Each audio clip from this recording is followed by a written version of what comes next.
ክርስትና እና በክርስትና ዙሪያ በተፈጠረው ስልጣኔ ላይ አትኩሬ ነው የምሰራው። እኔ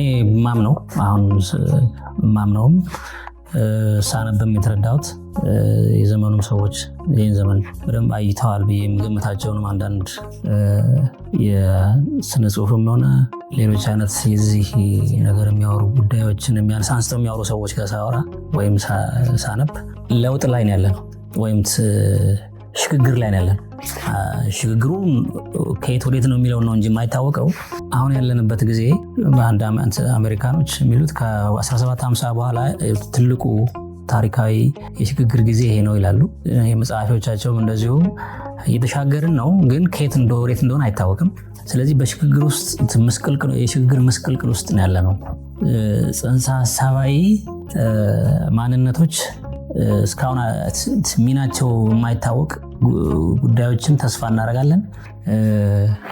እስከዛሬ የመጣንበት ግን ሊያደርሰን አልቻለም።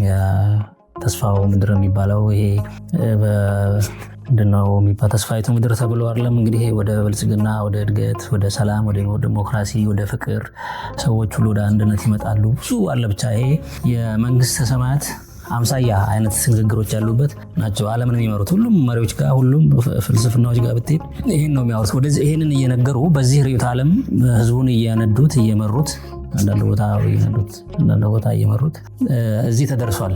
ሲደረስ በሰብአዊ ኪሳራ በሰብአዊነት ስናየው ትልቁ ሰብአዊነት የሚባለው ነገር ተረስቶ ቁስ አካላዊነት የሚባለው የማርክስ ጽንሰ ሀሳብ ውስጥ ለውስጥ ቁሳዊነት በዝቶ ሰብአዊነት ከስሮ ነው የተደረሰውና አሁን ሰዎች በዚህ ሰዓት ላይ መጠየቅ ጀምረዋል። ሲጠይቁ ምንድነው የታለ ተስፋው ምድር? ስለዚህ ተስፋይቱ ምድር የታለች? ሰዎች በለጸግን፣ አገኘን፣ ገንዘብ ገባ፣ ሁሉ ነገር ተስተካክሏል። በተለይ ያደጉት ሀገሮች ጋር ማለት ቆመ። ሲቆም እንደ ግንብ ነው እናርገን ሳለውና ከግንብ ጋር እንደመጋጨት ነው። ወዴትም አይወስድም። አሁን መሪዎች ወዴትም መውሰድ አልቻሉም። አሁን ያለው ርዕዮተ ዓለሞችም የተሻለ ሆነው ስላልተገኙ ሰው አመፅ ላይ ነው ያለው። በየትኛው ከዚህ በፊት መልካም ነገር ነው ብሎ ሲሰራው በነበረው ነገር ላይ እያመፀ ነው ያለው የሰው ልጅ። እዚህ ለመድረስ ከሆነ ነገር ራሱን ሲከለክል ቆይቷል። ሀገራት መሪዎች እንዲያታርግ እንደዚህ አድርግ እያሉ ነው አለ ወደ ተስፋይቱ ምድር የሚወስድ የነበረው። አሁን እዚህ ላይ ሲደርስ አድርግ አታድርጉም ዜሮ ገብቷል። በቃ ምንም ባዶ ሆኗል። ምንድነው ህይወት ትርጉሙ? ምንድነው? ባዶ ነው። በቃ መብላት መጠጣት እና ዳንኪራ አድርጎ በፍትወት የሰከረ አይነት በስነ ምግባርም በሞራልም የዘቀጠ ማህበረሰብ በየሀገሩ እንዲመጣ እንዲፈልቅ ተደርጓል። እና ማመፅ ነው። ከዚህ በፊት በነበሩት በጎ ነገሮች ላይ ሁሉ ማመፅ ተጀምሯል። ይሄ ተጋጭቶ የመመለስ አንዱ ማሳያ ነው። እና በእኔም እምነት በመንፈሳዊ ሳቤ በእግዚአብሔርም ራሴን በማምነው ልክ ናቸው። ሽግግር ጊዜ መሆኑ የሚታወቅበት ችግሩ ምንድነው? ከየት ወዴት ነው የምንሻገረው የሚለውን የሚያምነው ክፍል ያውቃል፣ እኛው አለማወቁ ነው። እና ይሄ ለእኔ ራሳቸው ያሉትን አረፍተ ነገር ለመጠቀም ምዕራባዊ ስልጣኔ ነው አሁን ዓለምን ይመራል ተብሎ የሚታሰበው። አሁን የሰው ልጅ ስልጣኔ ወደ ማለት ድረስ መጥተዋል። በእርግጥ የወደቀ ትኩስ ዛፍ ነው ይሉታል። አሁን በቅርቡ የወደቀ ትኩስ ዛፍ ነው። አልሞተም። ዛፉ ቅጠል ነው፣ አረንጓዴ ነው፣ ይሰራል። ግን እየጠወለገ ወደ ማናውቀው ነገር የምንሻገርበት ጊዜ ላይ ደርሳለች ብዬ ነው ዓለምን ማስበው ነው። እና እነሱም እንደዚህ ይላሉ፣ የወደቀ ትኩስ የቅርብ ጊዜ ዛፍ ነው። እና እኔም በዛ ደረጃ እስማማለሁ። አሁን ባለው እንግዲህ ተጨባጭ ሁኔታ ነው የምናወራው። ስለዚህ ለእኔ በአገሪቱ እንደ መንግስት እየመራ እንዳለ ያለው ስርዓት አለ። ኢትዮጵያ ተብሎ ካርታ ተሰጥቷት በተባበሩት መንግስታት ድርጅት የተመዘገበች ሀገር አለች። ካርታ ያላት ፓስፖርት በመወለዳችን የምናገኘው አሁን ህግ አድርገነው ህገ መንግስት አድርገነው ወይ የምንናገረው የዜግነት ብያኔ ያለ ከዚህ ቦታ የተወለደ ሰው የዚህ ሀገር ሰው አሁን ኢትዮጵያውያን ነን። ይሄ እንግዲህ አሁን በስነ መንግስት ባመጣነው ስነ መንግስት የመጣ ስምምነት ነው። ይሄኛው ኢትዮጵያዊ አንድ ኢትዮጵያዊነት ነው። በቃ እኔም አንተም እገሌም እዚህ ሀገር ያለ ሰው ኢትዮጵያዊ ነው። አሁን ያለው ህግ ያለው ስርዓት አሁን ያለው መንግስት ዜግነት ብያኔ ከመምጣቱ በፊት ግን ኢትዮጵያዊነት የሚለው ከተለመደው የዜግነት ግንዛቤ በላይ ጽንሰ ሀሳብነት ነበረው ብዬ ስለማመን ሁለት አይነት ኢትዮጵያዊነት አለ። አሁን እኔ ሳወራ ስጽፍ የምናገረው ስለዛ ስለተሰወረው ወይ ደግሞ አሁን ያለው ኢትዮጵያዊነት ስለተወው ኢትዮጵያዊነት ነው የማወራው። ምክንያቱም ያኛው ኢትዮጵያዊነት ለምሳሌ ነው ለእኔ መንፈሳዊ ስልጣኔና ማንነት ነው። ዝም ብለን ከመንፈሳዊ ውጪ ትልልቅ ስልጣኔዎች ተብለው የሚባሉ ሀገሮችን ስናይ በተለይ ምዕራቡ ዓለም ከ3 ሊትሬቸሮች ነው የተሰራው ይላሉ። የምዕራቡ ስልጣኔ ከግሪክ እና የሮም እና ዕብራውያን ወይም ክርስትናው ማለት ነው። እነዚህ ናቸው ሰሩት ብለው እነዚህ ኢንተሌክቹዋልስ የሚያስቡት። እነዚህ ስልጣኔዎች ኢትዮጵያዊነትን ከጥንት ጀምሮ እንዴት ነው የሚያስቧት ብሎ ታሪክ ሲመረምር ግሪኮች በመንፈሳዊ እሴቶቻቸው ውስጥ ስለኛ ያውጋሉ። ለኢትዮጵያዊነት የሚባል አንድ መንፈሳዊነት የሚቀርባቸው ልዩ ወገኖች ያወራሉ። ግጥሮቶቻቸው ውስጥ ምናምን ሁሉ ውስጥ አለ። ሮማውያንም እንደዚሁ አላቸው። እንደውም አንዳንድ ቦታ አማልክት ናቸው ኢትዮጵያውያን ለግሪክ ጥንታዊ ግሪኮች። ሌላው ደግሞ የዕብራውያኑ ወገን ነው። ቤተ እስራኤል ወይም እስራኤል ቤት የምንለውም እንደዚሁ በመንፈሳዊ ሴቱ በአብዛኛው በመንፈሳዊ በኩል ይጠራታል። ይችን አሁን ቅድም ያልኳት ያችኛዋ ኢትዮጵያ ወይም ስውሯ ኢትዮጵያ የምንላት በዚህ ይጠሯታል።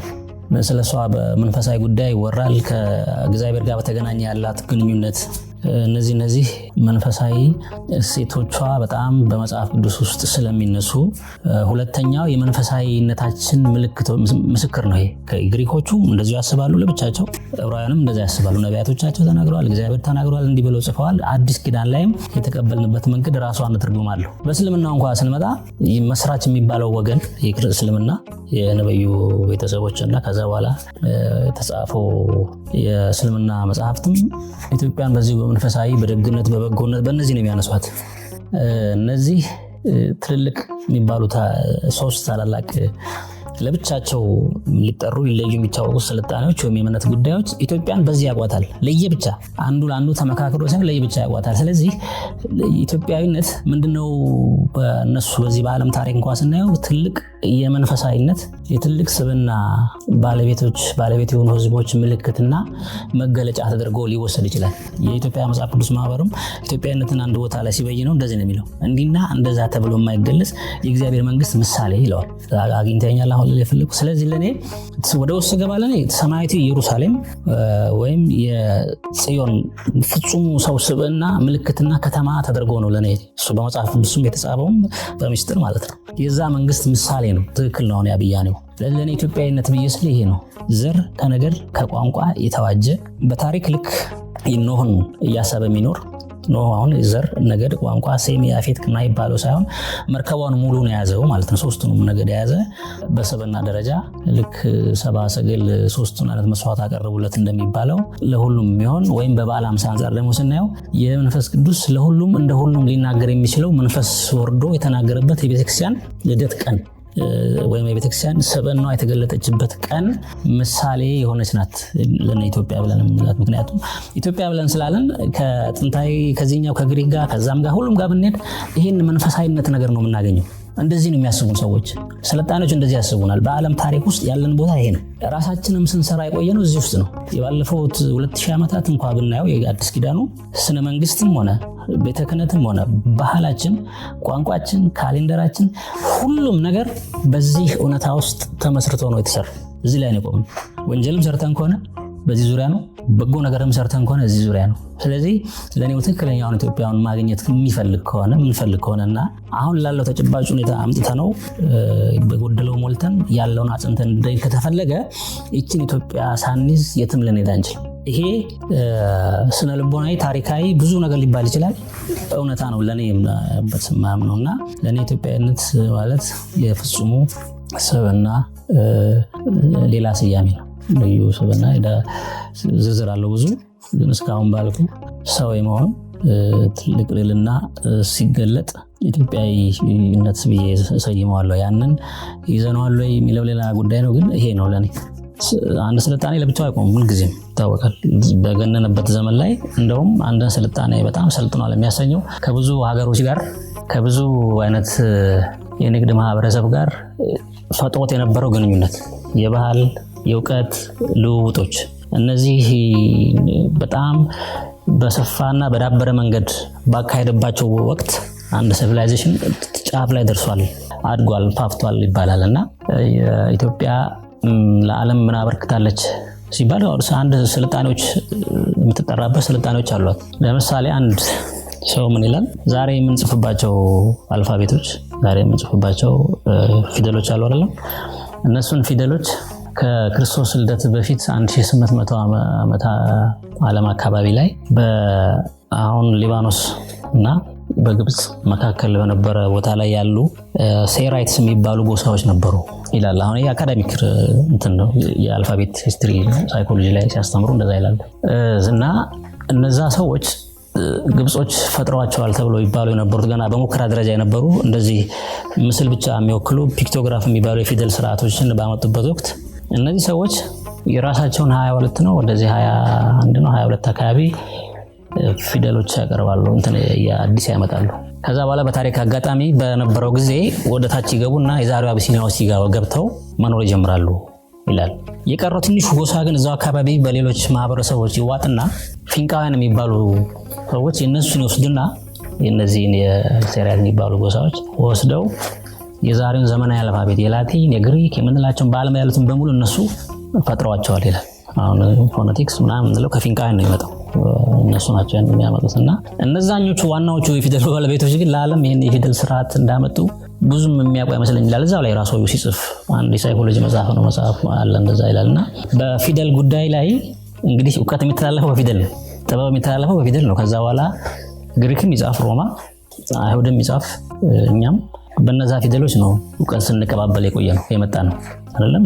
አሁን ፊደል ያለው ማህበረሰብ ከሌላው በተሻለ ያሰለጠነ ነው። ስልጣኔ ነው እንደውም ከሞላ ጎደል ጨርሷል። የመንቀሳቀስና ያለመንቀሳቀስ ጉዳይ ካልሆነ በስተቀር አንተ ፊደል አለ ማለት አንተ አንድ ነገር ጽፈት አልፋለህ፣ የሚቀጥለው ልጅ አንድ ነገር ጽፈት ያልፋል፣ አራተኛው ልጅ የሶስት ትውልድ እውቀት አለው እንደማለት ነውና በትንሹ እንኳን በፊደል ደረጃ ይሄ አስተዋጽኦ አለ እንደዚህ በይፋው የቀለሙ ዓለም የሚያምነው። ከዛ ውጭ ግን የኢትዮጵያ ጉዳይ ለዓለም ምን አበርክታለች ለሚለው መኖሯ በራሱ በረከት ነው። ወደ ሚስጥር ስንገባ ማለት ነው መኖሯ ይሄ ኢትዮጵያዊነት የምንለው እንዴት ነው ብለህ ካልከኝ ዝርዝሩ ብዙ ቢሆንም ቅድም ያልኩትን ትልልቅ ታላቅ ሰብና ወይም ከክርስትናው ጋር ተያይዞ ያለው የሰብናዋ ጉዳይ ፖለቲካ አይደለም፣ የግብፃዊ መሆን ጉዳይ አይደለም፣ እስራኤላዊ መሆን ጉዳይ፣ ፓስፖርቱን የመያዝ ጉዳይ አይደለም። ቅድም የምንለው ኢትዮጵያዊነት የምንለው መንፈስ የማመንና የመኖር ጉዳይ ከሆነ ነጭም ሆን ጥቁር አንተ ኢትዮጵያዊ ነህ። ምንም ሆነ ምን እንደዚህ ነው የሚኖሩት ኢትዮጵያውያን ላይ የቀለም የዘር የጎሳ ነገር የለም፣ ነፃ ሰው የመሆን ጉዳይ ነው። ስለዚህ ይሄንን ሰውነት ይዘው ያሉት ሰዎች በቤተክርስቲያን አስተምህሮ ሴቲቱ ይባላል። እውቀቱ ጥበቡ በመላእክት አለቃ ድምጽ የሚሆን በራሱ በመገለጽ የሚሆን በመንፈስ ቅዱስ የሚሆን እነዚህ ሰዎች ሲገለጥላቸው መንፈሳዊ ስርዓቱ ከፊት ሁል ጊዜ ዘንዶ ይቆማል። ይሄ እዚህ ዓለምን የሚመራው የጨለማው መንፈስ ስርዓት አለው ነው አባቶች የሚሉ። ስለዚህ እነዚህ በረከት ያላቸው ሰዎች በመኖራቸው ብቻ እነሱ የሚሰሩትን እየተመለከተ ይህ ዓለም ይሰራል። ይህ ዓለም ልክ ደቂቀ ሴት ከእግዚአብሔር ልጆች ይህን ነገር ወሰዱ። ሙሴ በተራራው ታቦቱን በተቀበለ ጊዜ አሮን ታች በዛው አንጻር ቅርጽ መልክ ያለው ነገር ይሰራል። የቅርጽ መንፈስና አብሮ ይሰጣል። እንደዚህ አለው በሰማይ እንዳየው በምድር ይሰራል አለው። ስለዚህ በሰማያውያን መንፈሳውያን እነዚህ ብቁ ሰው የሆኑ ሰዎች መኖራቸው በራሱ አሁን ቅድም ኢትዮጵያን ያልናቸው በረከት ነው። በራሱ ከነሱ ነው ዘንዶ ከነሱ እየቆመ ይወስዳል፣ ሊበላ ይወስዳል፣ በየጊዜው እኔ ነው ሊል ማለት ነውና እንደዚህ ብሎ ያምናሉ ኢትዮጵያን ለኔና ይሄ የማይታዩ እጅግ ብዙ ነገሮች ከእንደዚህ አይነት ስብዕና ካላቸው ሰዎች ዓለም ወስዷል። መንፈሳዊ ጉዳይ ነው፣ ዝርዝር ነገር የለውም። በራሱ መኖራቸው እንዳለ ሆኖ በፊደል የምናነሳው ሌሎች ደግሞ የእውቀት የጥበብ አይነቶች አሉ። በቤተክርስቲያን ብዙ የማይበረታቱ የወደቁት ዓለም እውቀቶች ተብለው የተወደቁትን ወስደው እንዴት እንደሚጠቀሙባቸው ብዙ ታሪክ አለው። እንደ መንፈሳዊነቱ ግን ምልክቶች ስለሆኑ እስራኤል ወይም ኢትዮጵያ እንደሚባለው ምልክት ነው ለራሱ ለዓለም እንደመኖሩና ብዙ አይነት የጥበብ ሁኔታዎች እንደ ማንኛውም አይነት ሲቪላይዜሽን ከኢትዮጵያ ተወስደዋል፣ ኢትዮጵያም ከሌላ ይወስዳል። በዋናነት ግን ከመጀመሪያው ጀምሮ ራሱን ችሎ ያለ አንድ ማንነት ነውና ቅድም ባለው ሁኔታ ስናየው አንድ ሲቪላይዜሽን ከሌሎች ጋር በብዙ መንገድ የሚገናኝበት ገመዶች ስላሉት አላበረከተም፣ አልተቀበለም ወይም አልሰጠምም ልንል የማንችለው በዚህ ምክንያት በብዛት ልዩ ሆኖ ለብቻው ቆይቷል። በዚህ ልዩነቱ ደግሞ ለዓለም የሰጠው አሁን ማንዘረዝራቸው ብዙ ነገሮች አሉ እና ከእምነት ከፊደል ጀምሮ ሌሎች መንፈሳዊ ጥበቦች ጭምር አበርክቷል ብዬ አምናለሁ። ኢትዮጵያና ኢትዮጵያዊነት እንዳይነገር ይሄ ብዙ የምንደበቀው ነገር አለ። በይፋ እየተደረገ ያለ ኑሯችን ስለሆነ አሁን በተለይ ይፋ ሆኗል። ከስሙ ጋር እንኳን የሚጣላ አይነት አስተሳሰብ ያላቸው መልክ ይዘው ሆን ተብሎ ማለት ነው። በፖለቲካዊ ስሜት በንዴት በሆይታ ሊሆን ይችላል ታሪክ የተጠቀሰ በእቅድና በጀት ማለት ነው በአዋጅ በመርህ ስልጣን ተይዞም ስልጣን ሳይያዝም በትምህርት በካሪኩለም ጭምር የሚዋጉት የናን ኢትዮጵያዊነት ጋር ነው። ምንም እንደበቀው ነገር የለም ይታወቃል። ለምን ነው የሚዋጉት የሚለው ነው ጥያቄው። የሚዋጉት ለዛውም የሚገርመው ያንን የሚያቀነቅነው ወይ ኢትዮጵያዊነትን የሚያቀነቅነው ቡድን ህዝብ ወገን ወይም ተቋም እጅግ በታሪክ ውስጥ በደከመበት ጊዜ ነው። ኃይልም ገንዘብም ስልጣንም ባልያዘበት ጊዜ ነው ኢትዮጵያዊነትን የሚያቀነቅነው ወገን ወይም ተቋም ማለት ነው። አሁን ያ ኢትዮጵያዊነት ሲሰራው ከረማቸው ሴቶች ላይ ጭምር ነው ውጊያ የተያዘው። እነዛን ነገር የሚያመለክቱ ምልክቶች ላይ ሳይቀር ድምጾች ላይ የማይታዩ ማለት ነው የማይታዩ ብዙ አይነት ውጊያዎች ይካሄዳሉና እንደ አንድ ዋናው ለኔ አሁንም የማስበው ፖለቲካዊ ምናምን የሚባለው ብዙም ሩቅ ስለማያስኬድ፣ ምክንያቱም ፖለቲካዊ ጥያቄ ቢሆን ኖሮ ያ ኢትዮጵያዊ የሚባለው እሴት የሚወክለው አካል ስልጣንም ኃይልም ምንም ነገር ባልያዘበት ሁኔታ የፖለቲካ ችግር ሊሆን አይችልም። ግን መኖሩ ያ ሐሳብ ከዛ በላይ ነው ማለት ነው። አሁን ከምንለው እነሱ ከሚቃወሙት ወገኖች ወይም ከሚያሳድዱት ሰዎች ከነጭም በኩል ይሁን ከውጭ ይሁን ውስጥም ካሉት የኛው ነንባዮች ጋራ የሚጣላ ነገር ስላለው ነው። ለበኔ በእግዚአብሔር መሰረት ላይ ነው የቆመችው ብያለሁ ቅድም። በግሪክም በሮምም በዕብራውያንም በእስልምናም ሲታይ በመንፈሳዊ እሴታችን ነው ራሱ ሂስትሪ ታሪክ የሚያቀርብ። እኛም እንደዛ ነን። በቃ ይሄ ባለፈው ማንነታችን ነው። እስካሁን ያለነው ከዚህ ውጪ ልንሆን አንችልም። ስለዚህ እዚህ መንፈስ ላይ እዚህ ስርዓት ውስጥ የምናወራ ከሆነ ከእግዚአብሔር ጋር ነን ብለን የምንል ከሆነ እዛ ውስጥ የራሱ በእምነት ውስጥ ነው ደግሞ የምናወራቸው የምናምንባቸው አካሄዶች አሉ። ስለዚህ ከነዛ አካሄዶች አንዱ ምንድነው? አምላክ ሰው ሆነ ሰው አምላክ ሆነ ብሎ ማመን። የዚህን ዓለም የሚያምን ሰው ይሄንን አምኖ የሚኖር ሰው ይሄን ዓለም ይንቃል፣ ይጥላል፣ ያፈርሰዋል፣ ድል ያደርገዋል። ይሄ እውነት ነው። የታሪክም ምስክርነት አለው።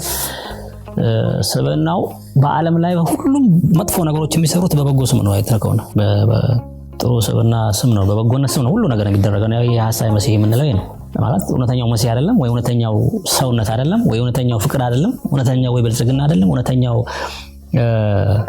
ድምጽ አይደለም። ግን በዚህ በእውነት ስም ይጠቀማል። ይሄ ዓለሙ እንደዚህ ነው። ኢትዮጵያ ውስጥ ግን እውነትን እንኑር፣ እውነትን እንጠመቃት የሚል የእምነት አስተምሮ ነው እቺ ነገር የመሰረታት። ይሄን ዓለም የሚንቅ አስተምሮ ነው እቺን ህይወታችን ይመረ። የዚህን ዓለም ነገር ይንቃል፣ ባዶ ነው፣ ከንቱ ነው ይላል። ስለዚህ ምንጊዜም በሰማያዊ ልዕልና ሆኖ ነው ይሄን ዓለም የሚያው ኢትዮጵያዊ መንፈስ። በዚህ መንፈስ ውስጥ አንዱ ቲዮሪ ምንድነው? በቅድም እንዳልነው ስለ እግዚአብሔር ካወራን ይሄ ዓለም የጨለማው ዓለም ነው። ዘንዶ አለ። ዘንዶ ተብሎ በቤተክርስቲያን ወይም በአስተምሮ ያስተምሩታል። ወይም የዚህ እውነት ምንጊዜም ተቃራኒ ነው። ይሄንን ይዋጋዋል። ይሄ ዓለም ይሄንን የክርስትና እውነት ይዋጋዋል፣ ይጣለዋል፣ ያሳድደዋል። እቺ ሴት ያባራል። ይሄ ዓለም በተፈጥሮ ራሱ መሲህን ይገላል፣ እውነትን ያጠፋል፣ ያሳድደዋል። ይሄ የቆምንበት መሰረት ነው። አሁን ያለንበት ደግሞ የተቀበልነውና እዚህ ሀገር ላይ ምን እንዲካሄድ እየፈለግነው ወይም እያዳበርነው እየተንከባከብነው ያለነው የዚህ የኛነታችን ዋና መለያ የሆነው ተቃራኒውን ነው። ቅድም የተከለከልነው ነው ማድረግ የጀመርነው እንዳልኩት በአጠቃላይ የዓለም ሁኔታ ስናወራ ሰዎች ደርሰው የተከለከለውን ነገር ወደ ማድረግ ገብተናል። ተስፋ ቆርጧል። ስለዚህ ነውር ክብር ሆኗል። ውሸትን እንከባከባለን፣ ልዩነትን እናጣጥማለን። ማለት ልዩነትን በጣም እንከባከባለን። ባቢሎንን አንግሰናል። በስነ ምግባርም በሞራልም ወርደናል። ይሄ የዚህ ኢትዮጵያዊ ስብዕና የምንለው ተቃራኒ ነው። እሱን ስላፈረስነው አሁን ይሄኛው መጥቶ ሁሉም ይሄንን እውነት ይዋጉታል ባልነው መንፈስ የዚህ ተቃዋሚ መንፈስ አገልጋይ ናቸው። ኢትዮጵያ ይሄ ነው እሴቷ።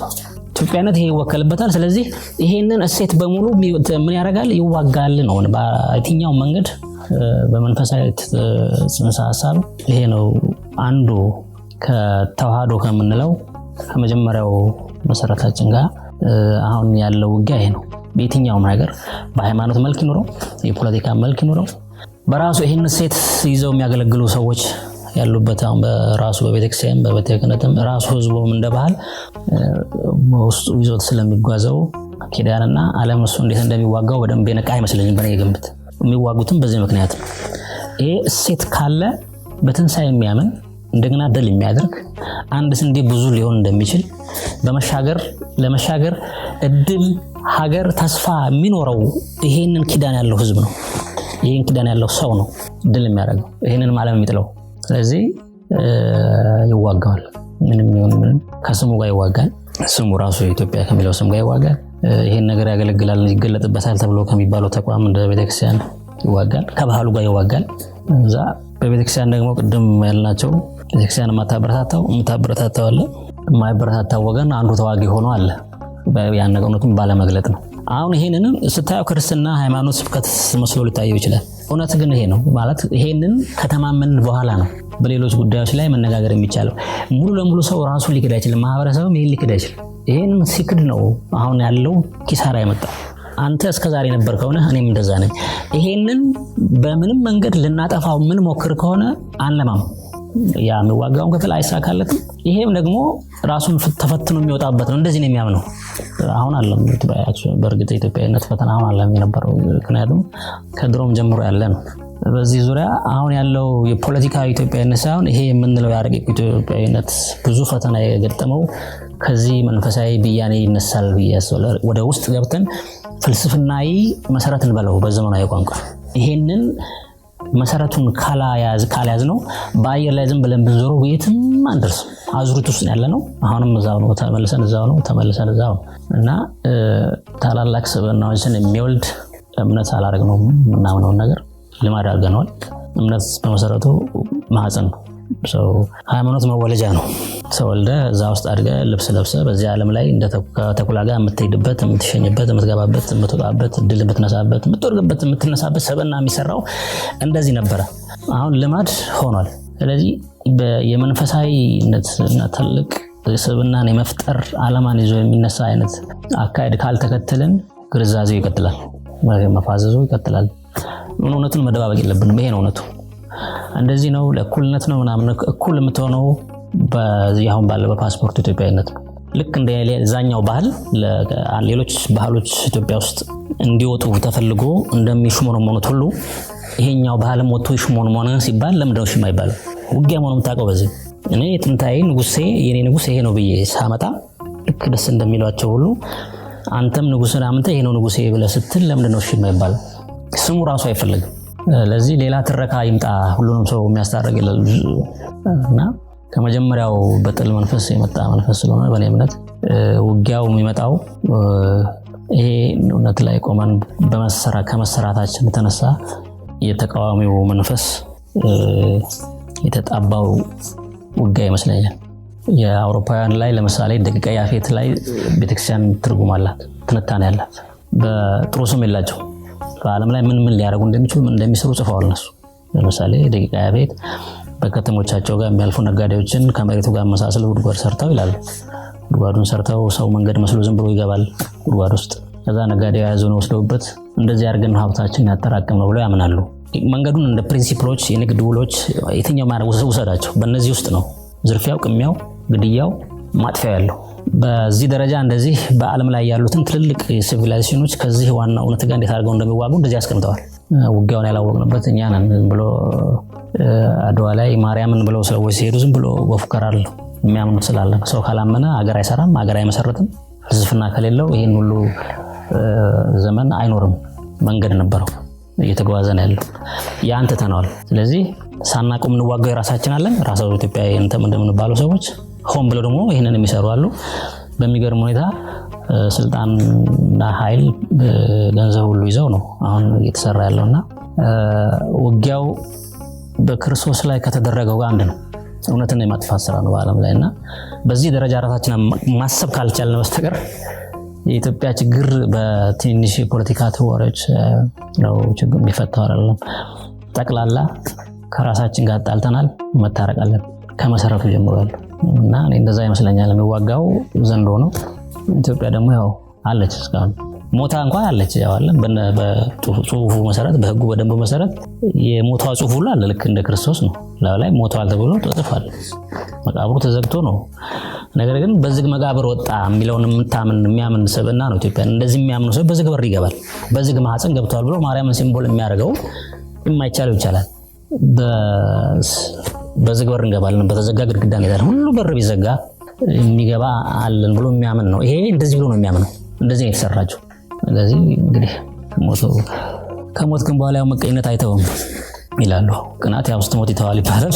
ከሞትክም በኋላ መቃብር ጓ ሲያምር ደስ አይለውም ምቀኛ። ስለዚህ የምቀኝነት መንፈስ፣ ራስ ወዳድነት፣ አለማወቅ እና እንደ በማስ ደግሞ ስታየው ሆን ተብሎ ስልጠና ተሰጥቶ በበጀት የተደረገ ስራ ነው። ትልቁ ግን ጥፋት ራሳችንን ከአንተ የሚወጣ ነው የሚያረክሰው እንጂ ከውጭ የሚገባው አይደለም። ከውጭ እየተሞከረ ነው ይሞከራል ይላል። ነገር ግን እኔ እና አንተ እንደዚህ እንኳን እናወራው እና እኔ ይመስለኝ ይሄ ነው ዋናው ምክንያቱ። አጠቃላይ ፋይዳማ እንዴት ፋይዳው እኮ እንዳለው የሚያስታውቀው ይሄንን አሁን ዘመናዊ ብለን ያመጣነውን አይነት አካሄድ እስካመጣንበት ጊዜ ሰዎችን፣ ህዝብን፣ አገርን አኑሯል፣ መስርቷል አለ። አሁንም የተጠቀሙበት እየሰሩበት ያሉ ሰዎች አሉ። ማለት የተፈተነ ነው። ይፈልግ የነበረው የታሪክ ሂደት ስለሆነ ምናልባት የማጥለል ስራዎች ትላቀራረብ ትውልድ ለማስቀጠል ካሪኩለም ውስጥ ለማስገባት ያው እንደዚህ አይነት የስነ ትምህርት ዘዴዎች አሉ። ያን ይፈልግ ይችል ነበረ ምናልባት አላውቅም። እሱ ግን ፋይዳ አለው ወይ? በደንብ አለው። አሁን ስለ ክትባት ዓለም ሳያውቅ በፊት እንዴት አድርገው አንዱ በሽታ አንዱን ሰው እንዴት ያከሙ እንደነበር፣ ስለ ፀሐይ ስርዓት፣ ስለ ስነ ፈለክ እነዚህ እንዴት ፈረንጆች ጋር በአልኬሚ ደረጃ ነበር ይሰሯቸው የነበሩት። እኛ ጋር ደግሞ አሉ እንደዚህ በመጽሐፍት ተደርጎ። እንደውም በኢትዮጵያ ቤተክርስቲያን ሁለት ነገሮች አሉ። ቅድም እንዳልኩ የሚበረታታው ይሄን የዚህ ዓለም ላይ በልጽጌ ገንዘብ አግኝቼ ሰልጥኜ እንደዚህ የሚለው ነገር አይበረታታም። ከላሊበላ ቤተመንግስት ይልቅ የላሊበላ አብያተ ክርስቲያናት ጎልተው ይታያሉ። ታሪክም ያውቃቸዋል። ከቤተመንግስቱን ከሚሰራ ይልቅ ቤተእምነቱን በጣም ቢሰራ ይሻለዋል። አንድ ንጉስ ባላጎ የጎንደር ለብቻ እንዳልሆነው ማለት ነው። እነሱም ሁሉ ነገር ዓለምን ጥጥረውት እየገቡ ገዳም ይገቡ ነገስታት ሁሉ የተፈጠሩት በነ ጎንደር ዘመን ነው። ይሄን ዓለም ምን ያደርጉታል? ይንቁታል። የዚህን ዓለም አሁን ብልጽግናው ይሄ አሁን ዓለም አድጎበታል የምንለው ነገር አንደኛ ጉዳያቸው አይደለም። የእውቀቱ ባለቤቶች አያውቁትም ሆኖ ሳይሆን ለምሳሌ በሰረገላ በመንኮራኩር እዚህ ሀገር ሄዳለው ብሎ አይደለም አንድ ክርስቲያን ራሱን ሲያለማመድ የነበረው በኢትዮጵያ ቤተክርስቲያን ውስጥ ዝም ብሎ ማድረግ ነው የሚፈልገው። አገታኛ ያለ ማቴሪያሉ ወይል አክሰል እነዚህ የሚባሉትን ነገሮች ሰርቼ በዚህ አድርጋለሁ ብሎ አይደለም የሚያስበው። ወይም አሁን መንኮራኩር ምንድነው ሰራለው አይደለም። በተለይ በአዲስ ኪዳኑ ምንድነው መሶር መብቃት አለ። የመንፈሳዊ እንትኖች ይሄ ነው ዋናው ትልቁ ቲዮሪ ይመራ የነበረው። ከዛ ውስጥ ነው ስነ መንግስቱም መንግስታትም አንዳንድ እየማለሉለት የሚሄዱት የሚመንኑለት ነገስታቱ ራሱ ለዚህ እውነት ነው። ስለዚህ ይሄን እውነት አሁን ባለንበት ተጨባጭ ሁኔታ አምላክ ሰው ሆኗል፣ ይሄ ረቂቁ የማይታየው አምላክ ሰው ሆኗል ብሎ የሚያምን እውነት አሁን የኛ ቤተክርስቲያን ነው እንደዛ ነው ምናምን ነው። ዓለም በተለያየ አይነት ጥናት ሄዶ አምላክ ሰው ሆነን በተለያየ መንገድ እያደረገ ነው፣ ሰው ውስጥ ነው ሁሉ ነገር ሊሰራ የሚችለው የሚል አይነት ድምዳሜ ላይ የተደረሰ ነው። ይሄ ከድሮ ጀምሮኛ ምናምነው የነበረው ማለት ነው። አምላክ ሰው ሆኗል ብሎ ነው አለኛ አሁን ምናምነውና ምንኖረው ሰው የሚያምነው ይኖራልና በዚህ በቤተክርስቲያን ወይም በክርስትና አስተምሮ የተመሰረተው አጠቃላይ ባህላዊ ትምህርቶቻችን እውቀቶቻችን መግባት ነበረባቸው በካሪኩለም ስርዓት ውስጥ። የጊዜ ቀመራችን ቆጣጠሩ በሄኖክ ላይ ተጻፉ ያሉት የቀለማት ስርዓቶቹ እነዛ ድብቁ ዓለም የሚባሉ ሰዎች ድብቁ ዓለም የሚያሰኛቸው ያው ተደብቀው ስለሚሰሩ የወሰዷቸው በእግዚአብሔር ስም የሚሰሩ ብዙ ነገሮች አሉ። እያንዳንዱ ቅንጣት ከምን እንደተሰራ ምን እንደሚያደርግ ይታወቃል። ስለዚህ የኛ ቤተክርስቲያን ምንድነው እነዛን ነገሮች ለዚህ ዓለም ባላቸው ንቃት የተነሳ ብዙ ያበረታቷቸው። አሁን በሄኖክ ላይ የተገለጹ አሉ አይደለም እነዚህ ይሄ ለዚህ ተቅማል ይሄ ለዚህ ተቅማል የሚለው መድኃኒቶቹን አንዳንዶቹ ነው የወሰዱ ይጠቀሙባቸዋል እንጂ በተለየ ለዚህ ዓለም በመማለል እንደዚህ ሀብት በማከማቸት ምናምን አይደለም ሲኖሩ የነበረው። በእርግጥ እስከ 15ኛው 17ኛው 16ኛው ክፍለ ዘመን ድረስ የነበሩ በሰረገላ የሚሄዱ ነገስታት ነበሩ። ያኔ ነው አንዳንድ ነገሮችን ትተን እዚህ አፄ ምኒልክ ላይ እንኳን ስንደርስ ስለ ሰረገላ ምንም የማያውቅ ማህበረሰብ ነበር። ያኔ ሄደውበት ነበር። ያን ማይተውታል። በመንፈሳዊ እስከ ቅኔ ድረስ ሄደዋል። ዜማን በምስል በፊደል በቃል እስከ ማስቀመጥ ደርሰዋል በምልክት። ይሄ ትልቅ ስልጣኔ ነው። እነዚህን ነገሮች ማቅ አይነት ትውልድ እንዲፈጠር ሆን ተብሎ እንደም እንዳልኩኝ ሆን ተብሎ ስላደረገ ባዕድ ናቸው ለአሁን ትውልድ። እነዚህ የያሬድ የዜማ ይባል የፊደሎቻችን ትርጓሜ ቁጥራቸው ስርዓቱ ምን ይባል ካሌንደሩ ይባል አሁን የማወራው የመቅደሱ ስርዓት ምንድነው? ሰው ምንድነው? ሴት ምንድነው? ሞት ምንድነው? ህይወት ምንድነው? አለን እኮ ብያን ያላቸው ከየት ተነስተን ወዴት እንሄዳለን? አቅጣጫ ነበረው። ይሄን ብቻ አይደለም። ከዚህ ጋር ተያይዞ ብዙ ከመቻቸው ሊገነች እውቀቶች ሁሉ አሉት ከመንፈሳዊነቱ ባሻገር። እነዚህን በሙሉ የክህደት መንፈስ ስለሆነ ራሱ አብዮቱን ያመጣው ማለት መንፈሳዊ ነገር የለም የሚለው ቡድን ስለሆነ ያመጣው መንፈሳዊ ነገር የለም ብሎ ሲል አብሮ የተፈጠሩ ጉዳዮችን አብሮ ነው የለም ያላቸው። ስለዚህ